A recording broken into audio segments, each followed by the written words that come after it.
Hey guys, so if you watched my last video, you know that I finished my book that I wrote for NaNoWriMo last year, and I wanted to make a video about the editing process. You have a sticker on your face. Let's take the sticker off.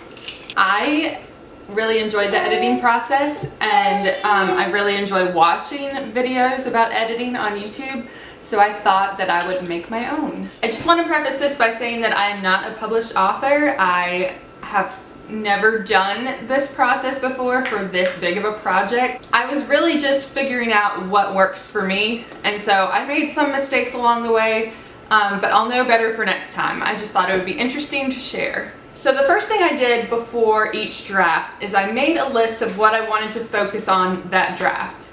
So I think the first draft, it was pretty simple. I just wanted to look for plot holes. I wanted to look at character development.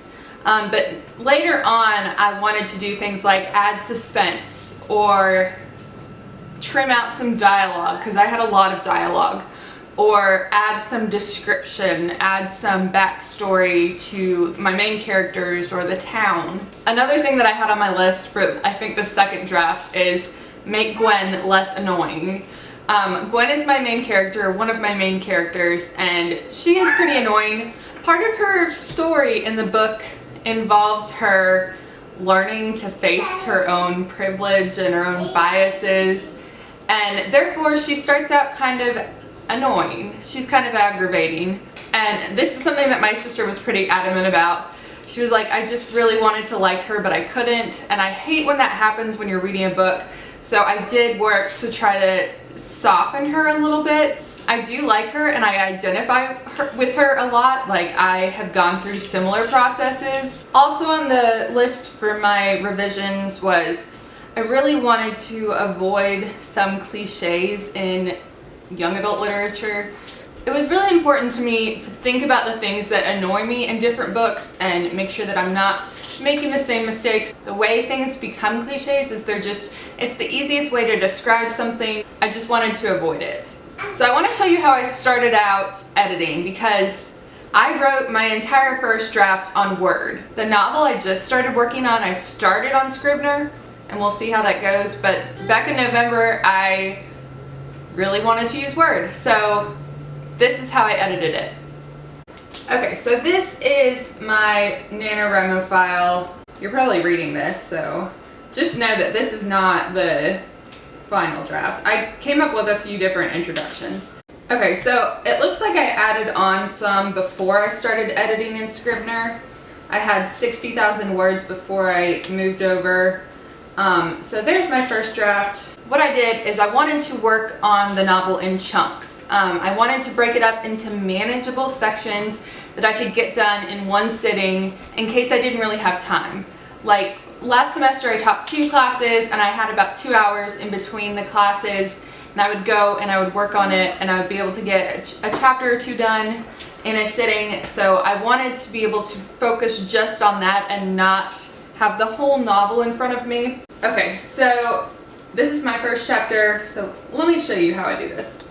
You just click add, it's really easy, and I would put whatever the chapter title was, and then I would copy and paste from Word. I didn't end up using this paragraph, so I'll use it here.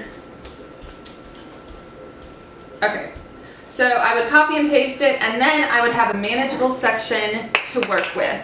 I would look at it and feel accomplished when I finished that one section, instead of continuing to scroll and seeing everything else that I need to work on. Near the beginning of the editing process, I realized that my main characters were way more developed at the end of the novel than they were at the beginning. And I don't mean they were like different people. Obviously they were different people, but I knew more about them. I knew them better. And so I wanted to come up with like a complete picture of them so their character matches who they are at the end better.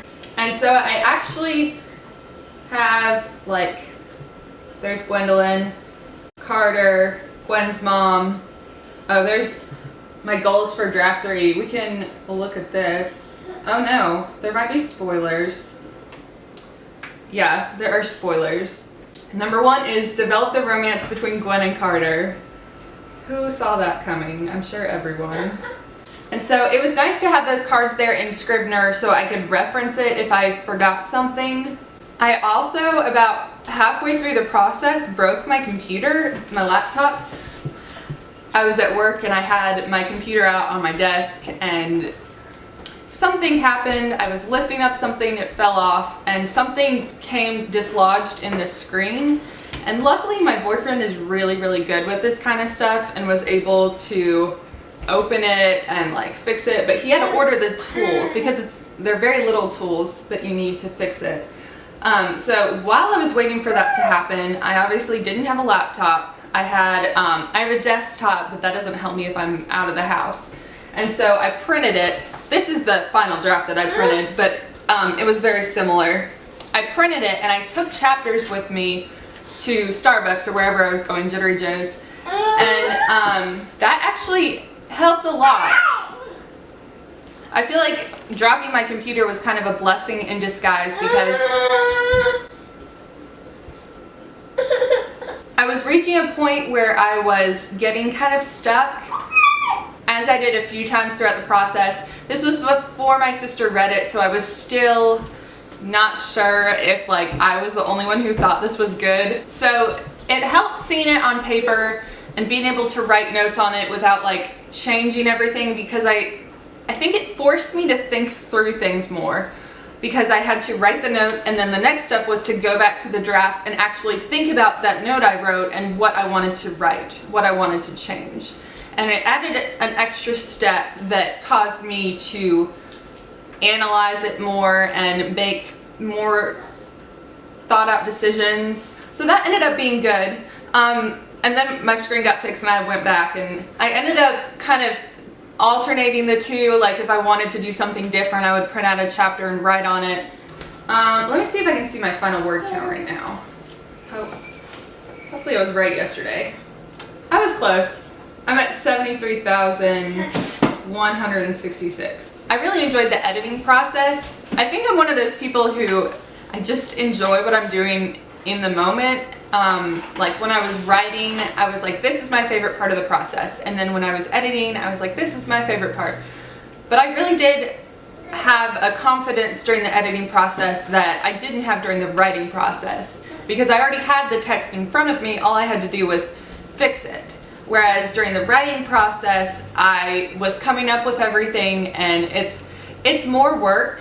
Obviously, it's more of a creative release, but it's also more work.